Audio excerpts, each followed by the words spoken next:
ಲೋಕಸಭಾ ಚುನಾವಣೆಗೂ ಮುನ್ನ ಬಿಜೆಪಿಯಲ್ಲಿ ಮಹತ್ವದ ಬೆಳವಣಿಗೆಗಳು ನಡೆದಿವೆ. ಅಚ್ಚರಿ ಬೆಳವಣಿಗೆಯಲ್ಲಿ ಬಿಜೆಪಿ ರಾಜ್ಯಾಧ್ಯಕ್ಷ ವಿಜೇಂದ್ರ ಹಾಗೂ ಶಾಸಕ ಬಸನಗೌಡ ಪಾಟೀಲ್ ಯತ್ನಾಳ್ ಒಟ್ಟಿಗೆ ಕಾಣಿಸಿಕೊಂಡಿದ್ದಾರೆ. ದೆಹಲಿ ಪ್ರವಾಸದಲ್ಲಿರುವ ಇಬ್ಬರೂ ನಾಯಕರು ಇಂದು ಕೇಂದ್ರ ಸಚಿವ ಪ್ರಹ್ಲಾದ್ ಜೋಶಿ ನಿವಾಸಕ್ಕೆ ತೆರಳಿದ್ರು. ಈ ವೇಳೆ ಸಂಸದ ಪಿಸಿ ಮೋಹನ್, ಗದ್ದಿಗೌಡರ್, ರಮೇಶ್ ಜಾರಕಿಹೊಳಿ ಕೂಡ ಉಪಸ್ಥಿತರಿದ್ದರು. ಇನ್ನು ರಾಜ್ಯಸಭಾ ವಿಧಾನ ಪರಿಷತ್ ಚುನಾವಣಾ ಕುರಿತು ವರಿಷ್ಠರ ಜೊತೆಗೆ ಸಮಾಲೋಚಿಸಿದ್ದಾರೆ ವಿಜೇಂದ್ರ ಅವರು ಅಂತ ಹೇಳಲಾಗ್ತಿದೆ. ಚುನಾವಣೆ ಹಿನ್ನೆಲೆಯಲ್ಲಿ ಪೂರ್ವ ತಯಾರಿಯನ್ನು ಯಾವ ರೀತಿ ಮಾಡ್ಕೋಬೇಕು ಎಲ್ಲ ವಿಚಾರಗಳನ್ನು ಕೂಡ ನಮ್ಮ ರಾಜ್ಯದ ಚುನಾವಣೆ ಪ್ರಭಾರಿಗಳಾಗಿರ್ತಕ್ಕಂಥ ರಾಧ ಮೋಹನ್ ದಾಸ್ ಜಿ ಅವರ ಜೊತೆ ಚರ್ಚೆ ಮಾಡಿದ್ದೇನೆ. ಮುಂದಿನ ಲೋಕಸಭಾ ಚುನಾವಣೆ ಕರ್ನಾಟಕ ರಾಜ್ಯದಲ್ಲಿ ಭಾರತೀಯ ಜನತಾ ಪಾರ್ಟಿ ಒಂದು ಹೊಸ ದಾಖಲೆಯನ್ನ ನಾವು ಬರೀತೇವೆ, ಅತಿ ಹೆಚ್ಚು ಸ್ಥಾನಗಳನ್ನು ಗೆಲ್ತೇವೆ ಅನ್ನೋ ವಿಶ್ವಾಸ ಮಾತುಗಳನ್ನು ನಾನು ಕೂಡ ಹೇಳಿದ್ದೇನೆ. ಎಲ್ಲಾ ವಿಚಾರಗಳನ್ನು ಕೂಡ ರಾಷ್ಟ್ರೀಯ ಅಧ್ಯಕ್ಷರು ಸಮ್ಮುಖದಲ್ಲಿ ಚರ್ಚೆ ಆಗಿದೆ. ಅಂತಿಮವಾಗಿ ನಮ್ಮ ವರಿಷ್ಠರು ಎಲ್ಲರೂ ಕೂತು ನಿರ್ಣಯನ ಮಾಡ್ತಾರೆ. ಸರ್, ನಮ್ಮ ಮನೆಗೆ ಬರಬೇಡಿ, ನಾನು ನಿಮ್ಮನ್ನು ನೋಡಲ್ಲ, ಬಡವ್ರು ನಾವು, ಯಾರ್ಯಾರು ಹೆಂಗೆ ದುಡ್ಡು ಮಾಡಿದಾರೆ ನನಗೆ ಗೊತ್ತಿಲ್ವಾ ಅಂತೆಲ್ಲ ಓಪನ್ ಆಗಿ ಮಾತಾಡಿದ್ರು. 40,000 ಕೋಟಿ ಹಗರಣದ ದಾಖಲೆ ಇದೆ ಅಂತ ಯತ್ನಾಳ್ ಅವರು ಮಾತಾಡಿದ್ರು. ಈ ಮೀಟಿಂಗು ಬೈ ಚಾನ್ಸ್ ಆಗಿರೋದು ಅಂತ ಅನ್ಸುತ್ತಾ ಅಥವಾ ಪ್ಲಾನ್ಡ್ ಪ್ಯಾಚಪ್ ಪ್ರಯತ್ನ ಇದು ಅಂತ ಅನ್ಸುತ್ತಾ? What's your reading sir? 2018ರಲ್ಲಿ ಫ್ರ್ಯಾಕ್ಚರ್ಡ್ ಮ್ಯಾಂಡೇಟ್ ಬಂದಾಗ, ಬಿ ಜೆ ಪಿಗೆ 104 ಬಂದಾಗ, ಕಾಂಗ್ರೆಸ್ಗೆ ಇಷ್ಟು ಮತಗಳು ಬಂದಾಗ, JDS ನಾಮೋ ನಿಶಾನ್ ನಹಿ ಅನ್ನೋ ಥರದಲ್ಲಾಗಿದ್ದಾಗ ಎಷ್ಟೆಲ್ಲ ಹಾರಾಟ ಮಾಡ್ತಾ ಇದ್ದಂಥ ಕಾಂಗ್ರೆಸ್ಸು ಕುಮಾರಸ್ವಾಮಿ ಅವರ ಮುಂದೆ ಹಿಂಗೋಗಿ ನಿಂತ್ಕೊಂತು.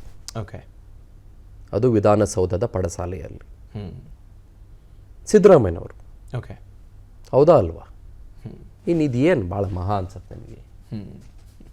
ಅವ್ರವ್ರ ಪಾರ್ಟಿಯ ಇಂಟರ್ನಲ್ ಕಾನ್ಫ್ಲಿಕ್ಟು, ಓಕೆ, ಅವ್ರವ್ರ ಪಾರ್ಟಿಯೊಳಗೆ ನಡೆಸಲಿರುವ ಚರ್ಚೆ, ಅವ್ರವ್ರಿಗೇನೋ ಇದ್ದಂಥ ಒಂದಿಷ್ಟು ಸವಾಲುಗಳು, ಅವ್ರಿಗೇನೋ ನನ್ನನ್ನೇನೋ ಮಿನಿಸ್ಟರ್ ಮಾಡಲಿಲ್ಲ ಅನ್ನುವ ಪ್ರಶ್ನೆ. ಇವರಿಗೆ ಏನಾಗಿತ್ತು ಯತ್ನಾಳ್ ಅವರಿಗೆ ಅಂತಂದರೆ 2018ನಲ್ಲಿ ಈ ಶತ್ರುಕೂಟ ಆಗೋಯ್ತಲ್ಲ, ಅದು ಮೈತ್ರಿಕೂಟ ಅನ್ನೋದು. ಆಮೇಲೆ ಇವ್ರದ್ದು 2019ನಲ್ಲಿ ಬಂತು. ಆಗಲೂ ಕೂಡ ಮಂತ್ರಿ ಮಾಡಲಿಲ್ಲ ಇವ್ರನ್ನ. ಓಕೆ, ಓಕೆ, ಆಯಿತಾ? ಆಗ್ಲೂ ಏನೂ ಮಂತ್ರಿ ಮಾಡಲಿಲ್ಲ, ಅದಕ್ಕಿಂತ ಮುಂಚೆನೂ ಏನೂ ಮಾಡಲಿಲ್ಲ ಅವ್ರನ್ನ. ಸೊ ನಾನು ವಾಜಪೇಯಿ ಅವ್ರ ಕ್ಯಾಬಿನೆಟ್ನಲ್ಲೇ ಮಂತ್ರಿ ಆಗಿದ್ದವನು, ನನ್ನನ್ನು ಹಿಂಗೆಲ್ಲ ಕಡೆಗಣಿಸ್ಬಿಟ್ರಲ್ಲ ಇವರು ಅನ್ನೋ ರೀತಿಯ ಒಂದು ಸಿಟ್ಟು ಸಹಜವಾಗಿ ಯತ್ನಾಳ್ ಅವರಿಗೆ, ಬಸನಗೌಡ ಪಾಟೀಲ್ ಯತ್ನಾಳ್ ಅಂತ ಯತ್ನಾಳ್ ಅವರಿಗೆ ಇದ್ದೇ ಇತ್ತು. ಆಮೇಲೆ ಇವರ ವಿರುದ್ಧ ಸಿಕ್ಕಾಪಟ್ಟೆ ಚರ್ಚೆಗಳನ್ನು ಮಾತಾಡ್ಕೊಂಡು ಬರ್ತಾನೆ ಇದ್ರು. Everything is possible in politics. Okay, everything is absolutely possible in politics. JDSನ ಧೀರೋದಾತ್ತ ನಾಯಕರಾಗಿ ಉಪಮುಖ್ಯಮಂತ್ರಿಗಳಾಗಿದ್ದಂಥವರು 5 ವರ್ಷ ಪ್ಲಸ್ ಇನ್ನೊಂದು ಈಗ ಒಂದು 7 ತಿಂಗಳಿಂದ ಕಾಂಗ್ರೆಸ್ನ ಆಳ್ತಾ ಇದ್ದಾರೆ. ಇನ್ನೊಂದು ಯಾವುದೋ ಪಾರ್ಟಿಯಲ್ಲಿ ಇದ್ಕೊಂಬಂದು 3 ಪಾರ್ಟಿ ಪಲ್ಟಿ ಹೊಡ್ಕೊಂಡು ಬಂದಂಥವರು ಇವಾಗ BJP ಮತ್ತು JDSನ ಹೊಂದಾಣಿಕೆಯಲ್ಲಿ ಹಳೆ ಮೈಸೂರು ಭಾಗದಲ್ಲಿ ಆಳ್ತಾ ಇದ್ದಾರೆ.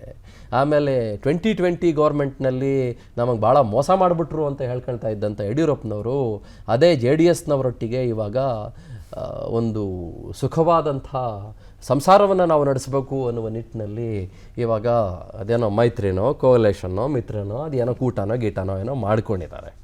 ಸೊ ನನಗೇನಿದು ಭಾಳ ದೊಡ್ಡ ಡೆವಲಪ್ಮೆಂಟು ಅಂತ ನನಗೇನು ಅನಿಸೋದಿಲ್ಲ. ಆಮೇಲೆ ಈ ಲೋಕಸಭಾ ಚುನಾವಣೆಗಿಂತ ಮುಂಚೆ ಇದೆಲ್ಲ ಆಗಲಿಲ್ಲ ಅಂತಂದಿದ್ದಿದ್ರೆ ಒಂದಿಷ್ಟು ವೋಟ್ಗಳು ಸ್ಪ್ಲಿಟ್ ಆಗಿರಬಹುದಾಗಿತ್ತು. ಬಟ್ ಇದು ಕೂಡ ನನಗೆ ಮೇಲ್ನೋಟಕ್ಕೆ ಕಾಣಿಸೋದು it looks like a political drama.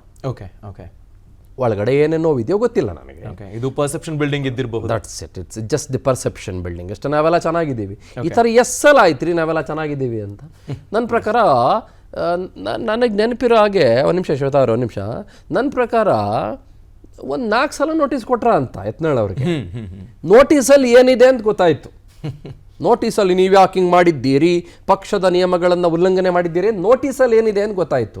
But ಭಾಳ ಮಜಾ ಅಂದರೆ ನೋಟಿಸ್ಗೆ ಉತ್ತರ ಏನು ಕೊಟ್ಟರು ಅಂತ ನನಗೆ ಗೊತ್ತಾಗಲಿಲ್ಲ ಇದುವರೆಗೂ. ಫೈನ್, ನಿಮ್ಗೆ ಗೊತ್ತಾಯ್ತಾ ಏನಾದರೂ?